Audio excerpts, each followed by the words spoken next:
Hello every one. കൂൺ എന്ന സിനിമയിലെ നായകനാണ് നമ്മുടെ ഒപ്പം ഉള്ളത്.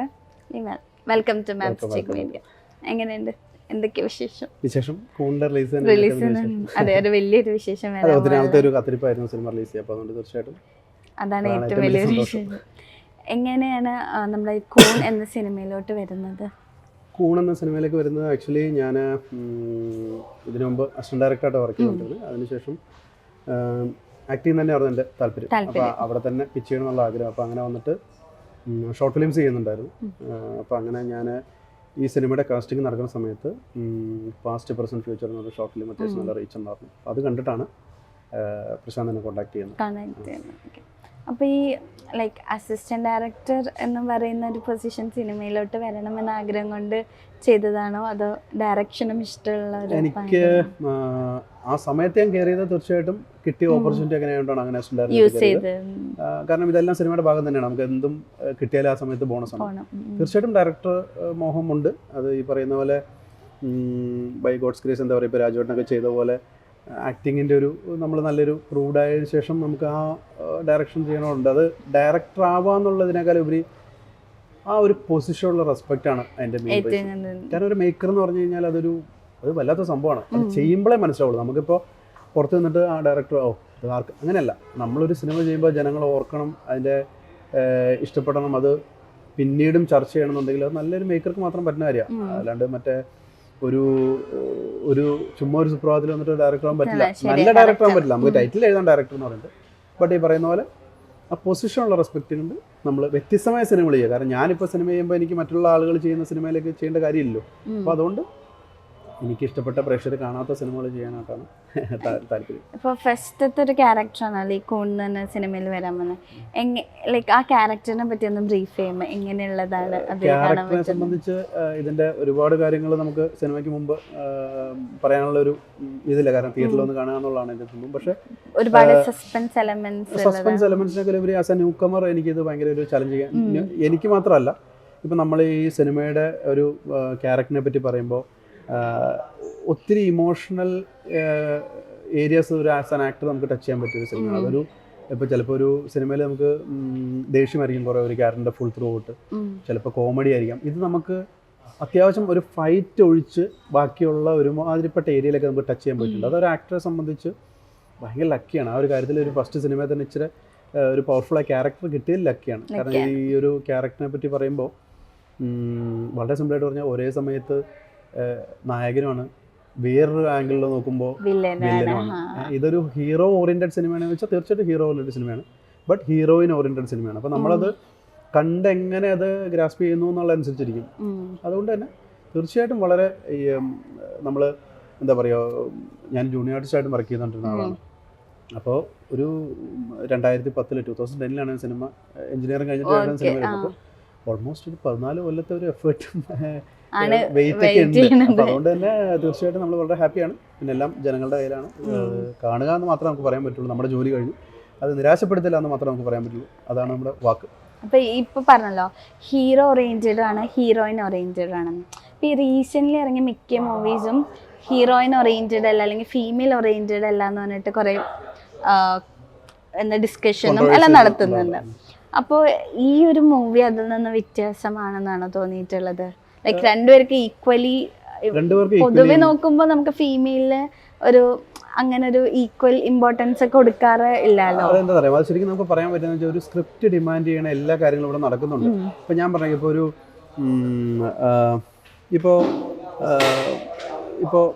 ഇപ്പോൾ പ്രേമം പോലെ സിനിമ, അതിൻ്റെ അകത്ത് ഹീറോ എന്ന് പറയുന്ന ജോർജ് എന്ന് പറയുന്ന ക്യാരക്ടർ, നിവിൻ പോളി എന്ന് പറഞ്ഞ ആക്ടർ ചെയ്ത ജോർജ് എന്ന് പറഞ്ഞ ക്യാരക്ടറാണ് ഇമ്പോർട്ടൻസ്. അപ്പോൾ അതിനകത്ത് മലർ മിസ് എന്ന് പറഞ്ഞ ആളെ മാത്രം കോൺസെൻട്രേറ്റ് ചെയ്ത് പടം പോകത്തില്ല.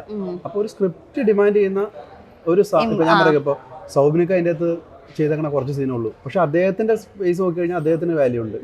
ഇപ്പോൾ രഞ്ജി പണിക്കർ സാർ ചെയ്ത ക്യാരക്ടർ ഒറ്റ സീനുള്ളൂ, ഒറ്റ സീനിൽ കയ്യടി മേടിച്ചു. അപ്പോൾ ഞാൻ പറയുന്നതെന്ന് വെച്ചാൽ നമ്മൾ ഇന്ന ടൈപ്പ് സിനിമ ഇല്ല എന്നല്ല, എല്ലാ ടൈപ്പും ഉണ്ട്. അത് എഴുതിയെടുക്കുന്ന ഒരു എഴുത്തുകാരൻ്റെ എത്ര സീനുണ്ടോ അതിനനുസരിച്ചാണ്. അതിപ്പോൾ ഇവിടെ ലേഡി ഓറിയന്റഡ് സിനിമകളുണ്ടല്ലോ, ഉള്ളൊഴുക്ക് പോലുള്ള സിനിമ, ലെജൻഡറി ആയിട്ടുള്ള ഉർവശി ചേച്ചി ഒക്കെ അഭിനയിച്ചു. അപ്പോൾ അങ്ങനെയുള്ള സിനിമകളുണ്ട്. അപ്പോൾ ഇല്ല എന്ന് പറയാൻ പറ്റില്ല. അത് ഒരാൾ സൃഷ്ടിക്കണം, അത് സൃഷ്ടിച്ചാലാണ് അതിനനുസരിച്ച് പോകാൻ പറ്റുള്ളൂ, അത്രേ ഉള്ളൂ. അതിൻ്റെ ഇപ്പോൾ ആണ് പെണ്ണെന്നുള്ള വ്യത്യാസമില്ല. നമ്മുടെ കൂൺ എന്ന സിനിമയിൽ രണ്ടുപേർക്കും ഈക്വൽ ഇമ്പോർട്ടൻസ് ആണ് കൊടുക്കുന്നത്. അതെ അതെ തീർച്ചയായിട്ടും. ആ സിനിമയിൽ നിന്നല്ല, അതിൻ്റെ കഥ ഡിമാൻഡ് ചെയ്യുന്നത് അങ്ങനെയാണ്. അത് ഈക്വലി ഇമ്പോർട്ടൻ്റ് എന്നാണെന്ന് അറിയില്ല.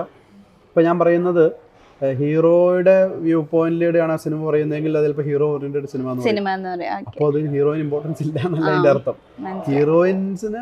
ഹീറോയിന് അതിൻ്റെ കൃത്യമായ ഉത്തരവുണ്ട്. കാരണം നമ്മളിത് ഇപ്പോൾ KGF 1, 2 എന്നൊക്കെ പറയുന്ന പോലെ, അല്ലെങ്കിൽ എല്ലാ ഇപ്പോൾ ആട് 1, 2 എന്ന് പറയുന്ന പോലെ ഈ സിനിമയ്ക്ക് ഒരു സെക്കൻഡ് പാർട്ടുണ്ട്.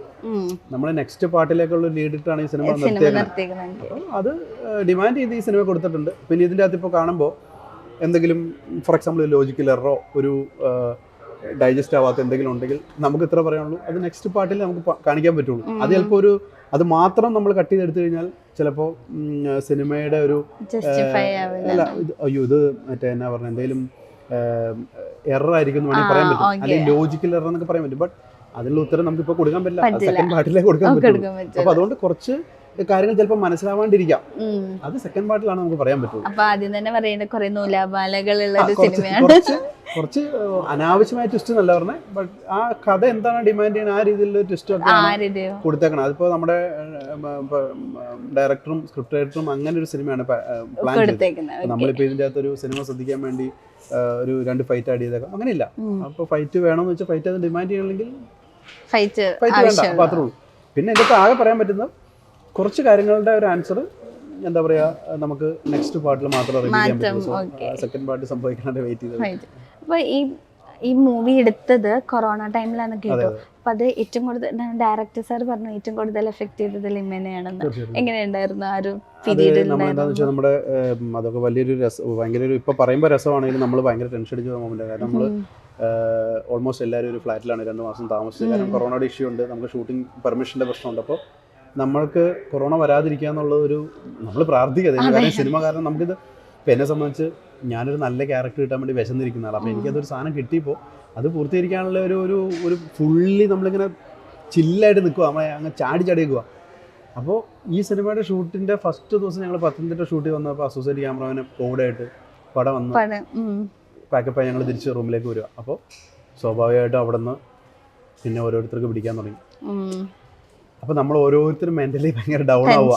അപ്പോൾ പ്രശാന്ത് എൻ്റെ അടുത്ത് ഇപ്പോഴും വന്ന് പറഞ്ഞൊരു കാര്യം ഞാൻ ഓർക്കേണ്ടത്, അളിയ ഞാൻ ഈ സിനിമയ്ക്ക് ഇടയ്ക്ക് കോവിഡ് വന്ന് മരിച്ചു പോയാലും ഞാൻ അസിസ്റ്റന്റ് ഡയറക്ടറുടെ വർക്ക് ചെയ്ത ആളാണ്. അപ്പോൾ പുള്ളി എന്നുള്ള ഒരു വിശ്വാസം കൊണ്ടായിരിക്കും നീയെങ്കിലും ഈ പടം തീർക്കണം. അതായിരുന്നു നമ്മുടെ ഒരു എനർജി. അപ്പോൾ അത്രയും പാഷനേറ്റ് നമ്മൾ ചെയ്യുന്നത്. അതുപോലെ തന്നെ ഈ ഷൂട്ട് തീർന്നു വന്ന ആദ്യത്തെ 2 ദിവസങ്ങളൊക്കെ നമ്മൾ ഫ്ലാറ്റിൽ എല്ലാവരും ഭയങ്കര ഡെസ്പാണ്. അപ്പോൾ നമ്മൾ ഈ പറയുന്ന പോലെ എന്താവും എന്നൊക്കെ ഓർത്ത് ടെൻഷൻ അടിച്ചിരിക്കുമ്പോൾ അപ്പോൾ നമ്മുടെ പ്രൊഡ്യൂസർ അദ്ദേഹം ഒരു പ്രൊഡ്യൂസറായിട്ടല്ല എൻ്റെ നിന്ന് എല്ലാ കാര്യങ്ങളും ഇപ്പോൾ ഒരു മൊട്ടിസോഞ്ച് മേടിക്കാനില്ല അദ്ദേഹം പോയി മേടിക്കും. എന്നാൽ അത് പ്രൊഡക്ഷൻ മാനേജർ പോട്ടെ എന്ന് പറയില്ല. അങ്ങനെ എല്ലാവരും ഇഷ്ടപ്പെട്ടാണ് ചെയ്യുന്നത്. അപ്പോൾ സ്വാഭാവികമായിട്ട് അദ്ദേഹം വന്നിട്ട് ഞങ്ങളോട് പറഞ്ഞു, നിങ്ങൾ സിനിമ നിന്നു പോകുന്ന ഓർത്താണ് ഇവിടെ ടെൻഷൻ അടിച്ചിരിക്കണമെങ്കിൽ അങ്ങനെ പേടിക്കണ്ട, നമ്മളൊരു 2 ആഴ്ച ഒരു ബ്രേക്ക് എടുക്കുന്നു, എല്ലാവരും ഹെൽത്ത് ഒന്ന് റെഡി ആവട്ടെ, അത് കഴിയുമ്പോൾ നമ്മൾ അടിപൊളിയായിട്ട് ചെയ്യുന്നു. നിങ്ങൾക്ക് എന്താ ഇപ്പോൾ വേണ്ടത്? ഫുഡ്, ഫ്രൂട്ട്സ്, ഡ്രിങ്ക്സ് മറ്റേ ഡ്രിങ്ക്സ് നിങ്ങൾക്ക് വേണ്ട ഹെൽത്തി ആയിട്ടുള്ള എല്ലാ കാര്യങ്ങളും ഞാൻ പ്രൊവൈഡ് ചെയ്യാം. 2 ആഴ്ച നിങ്ങൾ റെസ്റ്റ് എടുക്കും. പിന്നെ എല്ലാവരും ജിൽ പിന്നെ ഓടണോ ചാടണോ. അപ്പോൾ ഞാനൊക്കെ പറയുന്നത് ഞങ്ങൾക്ക് എത്ര പേർക്ക് അതിൻ്റെ അടുത്ത് കൊറോണ ചിലപ്പോൾ പോയി ടെസ്റ്റ് ചെയ്താൽ പറയും നിങ്ങൾക്ക് റെസ്റ്റ് വേണം, കൊറോണ പേഷ്യൻ്റ് എന്ന് പറയാറ്. ബട്ട് നമ്മളെല്ലാവരും കൊറോണ പോട്ടെ എന്ന് പറഞ്ഞാൽ നമ്മൾ കൊറോണയൊക്കെ ചവിട്ടി പുറത്താക്കി ആ സെറ്റപ്പിലാണ് എല്ലാവരും നല്ല അടിച്ചടിച്ച് നിൽക്കുക. പറഞ്ഞാൽ എല്ലാവരും ഫുൾ ടീം വർക്കാണ് അതിൻ്റെ അത്. അത് ചെറിയ സിനിമ വലിയ സിനിമ എല്ലാവരും അതുപോലെ നിന്നു. ആർക്കൊക്കെ കൊറോണ ഉണ്ടെന്ന് പോലും അറിയില്ല. പിന്നെ നമ്മളെ സംബന്ധിച്ച് ആ സമയത്ത് കുറേ ഹെൽത്ത് ഇഷ്യൂസ് ഒക്കെ ഉണ്ടാകും. ഹെൽത്ത് ഇഷ്യൂസ് എന്ന് വെച്ചാൽ ഒന്ന് നമ്മൾ ഇത്രയും ലിമിറ്റഡ് ഏരിയ വെച്ചാൽ ഷൂട്ട് ചെയ്യുന്നത്. നമ്മുടെ സ്ക്രിപ്റ്റ് ഡിമാൻഡിനനുസരിച്ച് കുറച്ച് ക്ലോസ്ഡ് സ്പേസ് ആണ്. പിന്നെ ബ്രീത്തിങ് പ്രശ്നങ്ങൾ, ഭയങ്കര പൊടിയാണ്, പിന്നെ ഇത്രയും പേര് നിൽക്കുമ്പോൾ ചൂട്. സോ അതൊക്കെ നമ്മളെ പക്ഷേ അഫക്റ്റ് ചെയ്തിട്ടില്ല. ബിക്കോസ് എന്താ പറയുക, നമ്മൾ ഇത്രയും കൊല്ലം വെയിറ്റ് ചെയ്ത് കിട്ടിയൊരു സാധനമാണ്. സോ എന്താ പറയുക, നമ്മളെല്ലാവരും എൻജോയ് ചെയ്തിരുന്നു. So it was A wonderful journey. അതന്നെ. അപ്പോൾ അസിസ്റ്റന്റ് ഡയറക്ടറായിട്ട് വർക്ക് ചെയ്തു. സിനിമ ലൈക്ക് ആക്ടറായിട്ട് ഫസ്റ്റ് ടൈം ആണെങ്കിലും അസിസ്റ്റന്റ് ഡയറക്ടറായിട്ട് കുറേ സിനിമയിൽ അറിയാമല്ലോ, ലൈക്ക് എക്സ്പീരിയൻസ് എല്ലാം. അപ്പോൾ ഈ സിനിമയിൽ പലപ്പോഴും പറയുന്ന ഒരു കാര്യമാണ് ഹൈറാർക്കി സിസ്റ്റം ഉണ്ടെന്നൊക്കെ പറയും. അതിൽ എന്തെങ്കിലും സത്യം ഉണ്ടെന്ന് തോന്നിയിട്ട് കുറച്ചുകൂടെ ക്ലിയർ ആക്കി എങ്ങനെ പറയാം? ലൈക്ക് ഇപ്പോൾ ഒരു ടീം ഏറ്റവും ടോപ്പ്, അത് കഴിഞ്ഞ് അങ്ങനെ അങ്ങനെ ഇപ്പോൾ ഫുഡിൻ്റെ കാര്യത്തിലാണെങ്കിലും പല കാര്യത്തിലാണെങ്കിലും ഹയറാർക്കി സിസ്റ്റം വെച്ചിട്ടാണ് അത് ഓരോ ഇപ്പോൾ ഫുഡിൻ്റെ കാര്യത്തിലാണ് നമ്മൾ സ്പെസിഫിക് പറഞ്ഞെങ്കിൽ ഇന്ന് അങ്ങനെയുള്ള ഒരു സംഭവമൊന്നും ഇല്ല. ബേസിക്കലി ഒരു ലൊക്കേഷനിലേക്ക് ഫുഡ് പ്രൊവൈഡ് ചെയ്യുന്ന ഒരു കാറ്ററിംഗ് ഡിപ്പാർട്ട്മെൻ്റ് ആയിരിക്കാം. അപ്പോൾ അതിൻ്റെ അകത്ത് ഇന്ന് ഒരു സെപ്പറേഷൻ ഒന്നും ഉള്ള കാലഘട്ടമല്ല. ബിക്കോസ് ഞാൻ പറയും ഇപ്പോൾ ഒരു 10, 20, 30 കൊല്ലം മുമ്പാണെങ്കിൽ കോട്ടയം 20 കൊല്ലം മുമ്പാണെങ്കിൽ നമുക്ക് ചിക്കൻ കഴിക്കാൻ പലർക്കും പറ്റില്ല, അല്ലെങ്കിൽ ബീഫ് മേടിക്കാൻ പറ്റത്തില്ല. അങ്ങനെ ഒരു ഫിനാൻഷ്യൽ ഇന്ന് അത്യാവശ്യം എല്ലാവരും കൂലിപ്പണി എടുത്തിട്ടാണ് ലേൺ ചെയ്യുന്നുണ്ട്. അവർക്ക് അതിൻ്റെ നിന്ന് ഒരു ഹാപ്പി ആയിട്ട് അവരുടെ ഇപ്പം 1 ലക്ഷം സമ്പാദിക്കണം അതിൻ്റെ രീതിയിൽ എൻജോയ് ചെയ്യുന്നുണ്ട്, 50,000 സമ്പാദിക്കണം അതിൻ്റെ രീതിയിൽ ലൈഫ് എൻജോയ് ചെയ്യുന്നുണ്ട്, 10,000 ചെയ്യുന്ന ഡെയിലി വേജ് ചെയ്യുന്ന ആൾക്കാർ അവർ ഹാപ്പിയാണ്, അവർ അത്യാവശ്യം ഇഷ്ടമുള്ള ഫുഡ് കഴിച്ച് തന്നെ ജീവിക്കുന്നത്. അപ്പോൾ അതുകൊണ്ട് ഇന്ന് അങ്ങനെ ഒരു വേർതിരിവൊന്നും ഇല്ല, അങ്ങനെ ഒരു പ്രശ്നമേ ഇല്ല. ബേസിക്കലി നമ്മൾ ചുമ്മാ ഇപ്പോൾ ഞാൻ പറയാം ഒരു 500 പേര് വർക്ക് ചെയ്യുന്ന ഒരു ലൊക്കേഷനിൽ ചിലപ്പോൾ 2 പേർക്ക് ഫുഡ് തികഞ്ഞില്ലാതിരിക്കും. ഈ 2 പേര് ചിലപ്പോൾ അവിടെ ഷൂട്ടിങ്ങിന് അഭിനയിക്കാൻ വന്ന എന്തെങ്കിലും ഭാഗമായിട്ട് വന്നിട്ട് അവർക്ക് ചിലപ്പോൾ അവിടെ നിന്ന് ബോറടിച്ചിട്ടുണ്ടാവും. അപ്പോൾ അവർക്ക് അവിടെ എന്തെങ്കിലും ഒരു കുറ്റം പറയാൻ വേണ്ടിയായിരിക്കും അവർ പറഞ്ഞു അവിടെ ഫുഡില്ല, അവിടെ താമസം റെഡിയല്ല.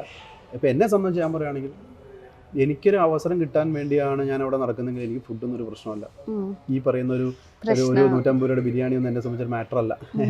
എനിക്ക് അവിടെ ഞാൻ എന്തിനാ വന്നത് അവസരം. അപ്പോൾ എനിക്ക് അഭിനയിക്കാനാണെങ്കിൽ അതിന് വരെ ഞാൻ വെയിറ്റ്. ഞാൻ എത്രയോ സിനിമകൾ ജൂനിയർ ആർട്ടിസ്റ്റായിട്ട് പോകുന്നുണ്ട്. അതായത് എൻ്റെ കൈയും കാലമൊക്കെ അഭിനയിച്ച് ഒത്തിരി സാധനങ്ങളുണ്ട്. അവിടെ ഒന്നും നമ്മൾ ഡിസപ്പോയിൻറ്റഡ് ആയിട്ടില്ല. ഞാൻ പറഞ്ഞില്ല ഇപ്പോൾ ഇത് 14ാമത്തെ വർഷമാണ്. So almost like 14 years of journey എന്ന് പറഞ്ഞാൽ it was not easy. Lot of struggle, tension, നമ്മളുടെ ഒരു എന്താ പറയുക എല്ലാം നമ്മൾ എന്തുകൊണ്ടാണ് നമുക്ക് പക്ഷെ അത് എന്തെങ്കിലും ഒരു ദിവസം നമ്മുടെ കയ്യിലും വരും, അത് സത്യസന്ധമായി വരും എന്നുള്ളൊരു ഉറപ്പുണ്ട്. അപ്പോൾ അതിനിടയ്ക്ക് ഈ പറയുന്ന പോലെ അഭിനയിക്കാൻ പോയിട്ട് എനിക്ക് ഫുഡ് കിട്ടിയില്ല, അല്ലെങ്കിൽ എന്താ പറയുക എനിക്ക് AC റൂം കിട്ടിയില്ല. എനിക്ക് ദൈവം സഹായിച്ച് ഫുഡ് കഴിക്കാൻ വേറെ സോഴ്സ് ഉണ്ട്, എനിക്ക് വീട്ടിൽ AC റൂമുണ്ട്, പിന്നെ എനിക്ക് ഇവിടെ ഒന്നും തന്നെ വേണമെന്നില്ലല്ലോ. അപ്പോൾ അതൊന്നും എന്നെ സംബന്ധിച്ച് എനിക്കൊരു പ്രശ്നമല്ല. ഞാൻ എത്രയോ സ്ഥലങ്ങളിൽ നമ്മൾ ഈ പറഞ്ഞ പോലെ ഈ പാലക്കാടും കോഴിക്കോടൊക്കെ ഓഡീഷൻസിന് മുമ്പ് നമ്മൾ കയ്യിൽ നിന്ന് പൈസ മുടക്കി അവിടെ റൂം എടുത്ത് താമസിക്കുന്നു. അതൊരു നമ്മളത് സ്പെൻഡ് ചെയ്യുന്നത് നമ്മുടെ ലൈഫിലേക്കുള്ളൊരു ഇൻപുട്ടാണ്. നമ്മളുടെ ഫ്യൂച്ചർ ചിലപ്പോൾ അതിൻ്റെയൊക്കെ എടുക്കുന്ന എഫേർട്ടിൻ്റെ റിസൾട്ട് ആയിരിക്കും ദൈവം നമുക്ക് നാളെ വലിയ എമൗണ്ട് ആയിട്ട് തിരിച്ചു കിട്ടുന്നത്. അപ്പോൾ അത് നമ്മൾ എന്തെങ്കിലും അങ്ങോട്ട് എറിഞ്ഞാലേ കിട്ടുള്ളൂ. അപ്പോൾ അതൊന്നും എന്നെ സംബന്ധിച്ച ഒരു പ്രശ്നമല്ല. ഫുഡ് കിട്ടിയില്ലെങ്കിൽ പോലും കുഴപ്പമില്ല, നമ്മൾ കടം അടിച്ചിട്ടാണെങ്കിലും വേറെ സ്ഥലത്ത് ഫുഡ് കഴിച്ചോളാം, അപ്പുറം ചാൻസ് കിട്ടിയാൽ മതി അത്ര. അപ്പോൾ ഇപ്പോൾ മലയാള സിനിമ ഇപ്പോൾ ചാൻസിന് വേണ്ടിയിട്ട് എത്രയും ആഗ്രഹിക്കുന്നു, എഫേർട്ട് എടുത്തു എന്നും പറഞ്ഞല്ലോ. മലയാള സിനിമ പലപ്പോഴും ഈ അപ്കമിങ് ആക്ടേഴ്സ് അല്ലെങ്കിൽ പുതുമുഖ നടന്മാരെ നടികളെയും ഭയങ്കര രണ്ടും കൈനീട്ടി സ്വീകരിക്കാറുണ്ടെന്ന് തോന്നിയിട്ടുണ്ട്. തീർച്ചയായിട്ടും ഇപ്പോൾ ഒരുപാട്, അതായത് പ്രത്യേകിച്ച് ഒരു എന്താ പറയുക ഒരു കഴിഞ്ഞൊരു 10 വർഷത്തെ എടുത്തു കഴിഞ്ഞാൽ, പ്രത്യേകിച്ചും കഴിഞ്ഞൊരു 10 വർഷം എന്നൊക്കെ പറഞ്ഞു കഴിഞ്ഞാൽ നമ്മൾ ആരഭിനയിക്കുന്നു എന്ന് നോക്കിയല്ല. പണ്ടുണ്ടായിരുന്ന ഒരു ഹീറോ കൺസെപ്റ്റ് ഉണ്ടായിരുന്നു, ആൾക്ക് ഇത്രയും ഹൈറ്റ് വേണം, നിറം വേണം, അങ്ങനെയുള്ള ഒരു ഇപ്പം അങ്ങനെയല്ല. ഇപ്പം ആർക്കും അഭിനയിക്കാം, അത് നല്ലതാവണമെന്നുള്ളൂ. അല്ലാണ്ട് ഇത് ഇന്നയാൾ അഭിനയിച്ചു എന്നൊന്നുമില്ല. നമ്മൾ ആർക്കും എല്ലാവർക്കും സ്പേസ് ഉണ്ട്. അത് വലിയൊരു കാരണം. അത്രയും നമുക്കിപ്പോൾ ഞാൻ പറയുമ്പോൾ സിനിമയിലൂടെ മാത്രമല്ലല്ലോ നമ്മുടെ ടാലൻറ്റ് കാണിക്കാൻ പറ്റുന്നത്. ഇപ്പോൾ അതല്ലാണ്ട് നമ്മുടെ സ്വന്തം മൊബൈലിൽ തന്നെ നമ്മുടെ ടാലൻറ്റ് കാണിക്കുന്നത്. അപ്പോൾ അത് ആർക്കും തടഞ്ഞു നിർത്താൻ പറ്റത്തില്ല. കുറച്ച് വർഷങ്ങൾക്ക് മുമ്പ് എന്താ പറയുക സിനിമ വാസ് ഇൻ ചെന്നൈ ഇതൊക്കെ ഉണ്ടായിരുന്നു. കാരണം പലർക്കും റീച്ചബിൾ അല്ല. അന്നൊരു ക്യാമറ ആണെങ്കിൽ ചെന്നൈ പോകണം. അന്ന് ഇത്ര ഫിനാൻഷ്യലി സെക്യൂർഡ് അല്ല ആളുകൾ. അപ്പോൾ അവിടെ പോയി പട്ടിണി എടുക്കാനൊക്കെ ഭയങ്കര പാടാണ്. പക്ഷേ ഇന്ന് അങ്ങനെയല്ല. ഇന്ന് സിനിമ നമ്മുടെ അടുത്തേക്ക് എത്തി. നമുക്ക് ഈ പറയുന്ന കാര്യങ്ങൾ ഇപ്പോൾ ഒരു ക്യാമറയെ പറ്റി പഠിക്കണമെങ്കിൽ ഗൂഗിൾ ചെയ്യാം. നമുക്ക് നമ്മളുടെ ടാലൻറ്റ് കാണിക്കണമെങ്കിൽ നമുക്ക് സ്വന്തമായിട്ട് പ്ലാറ്റ്ഫോം ഉണ്ടാക്കി ചെയ്യാം. സോ നമുക്ക് ഒരുപാട് ഓപ്പർച്യൂണിറ്റി ഉണ്ട്. അപ്പോൾ അങ്ങനെ ടാലൻ്റ് ഉള്ള ആളുകൾക്ക് സ്പേസ് കൂടുക ശരിക്കും പറഞ്ഞാൽ ചെയ്തത്. അത് നമ്മൾ യൂസ് ചെയ്യാന്നുള്ളൂ, അത്രേ ഉള്ളൂ, സിമ്പിൾ. അപ്പോൾ ഇപ്പം ഈ കൂൺ സിനിമ റിലീസിനൊരുങ്ങുകയാണ്, വേറെ അപ്കമിങ് പ്രോജക്ട്സും വരുന്നുണ്ട്? ഫസ്റ്റ് ഓഫ് ഓൾ ഞാൻ ഈ സിനിമ റിലീസ് ചെയ്യാൻ വേണ്ടി വെയിറ്റ് ചെയ്യാണ്. കൂടാതെ 2 സിനിമ സംസാരത്തിലുണ്ട്, സ്ക്രിപ്റ്റ് വർക്ക് നടക്കുന്നുണ്ട്. പിന്നെ എന്നെ സംബന്ധിച്ച് നമ്പറിലല്ല ഞാൻ ഇമ്പോർട്ടൻസ് കൊടുക്കുന്നത്, നല്ല ക്യാരക്ടർ ചെയ്യുന്ന നല്ല character. Okay, Lima is A good actor, അല്ലെങ്കിൽ അവന് പണി അറിയാം എന്ന് ആത്മാർത്ഥമായ ആളുകൾക്ക് പറയിക്കുക എന്നുള്ളൂ. അപ്പോൾ അതുകൊണ്ട് വ്യത്യസ്തമായ സിനിമകൾ ചെയ്യാനാണ് താല്പര്യം. എണ്ണമല്ല, ഒരു വർഷം ഒരു 10 നായക സിനിമ ഇറങ്ങണമെന്നുള്ളതല്ല, നല്ല കഥാപാത്രങ്ങൾ ചെയ്യണം. കാരണം ഒരേ ടൈപ്പ് കാസ്റ്റ് ആയി പോകാണ്ട് വ്യത്യസ്തമായ കഴിഞ്ഞ സിനിമയിൽ നിന്ന് മാറിയുള്ള ലുക്കും അല്ലെങ്കിൽ എന്താ പറയുക നമുക്ക് ക്യാരക്ടറും ചെയ്യുക. അപ്പോഴാണ് നമുക്കൊരു ആക്ടർക്ക് ഒരു ഗ്രോത്ത് ഉണ്ടാവുള്ളൂ. അപ്പോൾ അത് പ്രേക്ഷകർ പലപ്പോഴും അതിൻ്റെ ഒരു പ്രശ്നമുണ്ട്. പ്രേക്ഷകർ തന്നെ പറയുകയാണ് ഇന്ന ടൈപ്പ് സിനിമ ചെയ്യണം എന്ന് പറയുമ്പോൾ ശരിക്കും ആക്ടേഴ്സിന് ഭയങ്കര ബുദ്ധിമുട്ടാണ്. ശരി. അവരവരുടെ ഇഷ്ടത്തിന് സിനിമകൾ ചെയ്യട്ടെ, നല്ലതാണ് അക്സെപ്റ്റ് ചെയ്യുക, അത്രേ ഉള്ളൂ. അപ്പോൾ നമ്മുടെ സിനിമ റിലീസിന് ഒരുങ്ങുകയാണ്, എന്താണ് നമ്മുടെ പ്രേക്ഷകരോട് പറയാനുള്ളത്? പ്രേക്ഷകരോട് ഒറ്റ കാര്യം പറയുന്നുള്ളൂ, ഇത് തിയേറ്ററിൽ പോയി കാണുക. കാരണം ഒരു സ്റ്റാർ സിനിമയല്ല.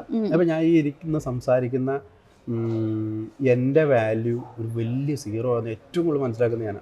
ഓക്കെ, അപ്പോൾ ആ 0 വില വരണം, എന്നാലാണ് എനിക്ക് എൻ്റെ ഇഷ്ടത്തിനുള്ള കുറച്ചുകൂടെ നല്ല നല്ല, അതായത് എൻ്റെ ഇഷ്ടത്തിനുള്ള വീണ്ടും വീണ്ടും സിനിമകൾ ചെയ്യാൻ പറ്റുള്ളൂ, അല്ലെങ്കിൽ അടുത്തടുത്ത് സിനിമകൾ ചെയ്യാൻ പറ്റുള്ളൂ. ഇപ്പോൾ നമ്മളെ സംബന്ധിച്ച് ഇപ്പോൾ ചെയ്തിരിക്കുന്ന സിനിമ അതിനൊരു തുടക്കം ഉണ്ടായാൽ മാത്രമേ നമുക്ക് പറ്റുള്ളൂ. അപ്പോൾ പ്രേക്ഷകരോട് പറയാൻ, നിങ്ങൾ ഒരുപാട് സിനിമകൾ കാണുന്നുണ്ട്, ഈ സിനിമ ഒന്ന് കണ്ടു നോക്കും.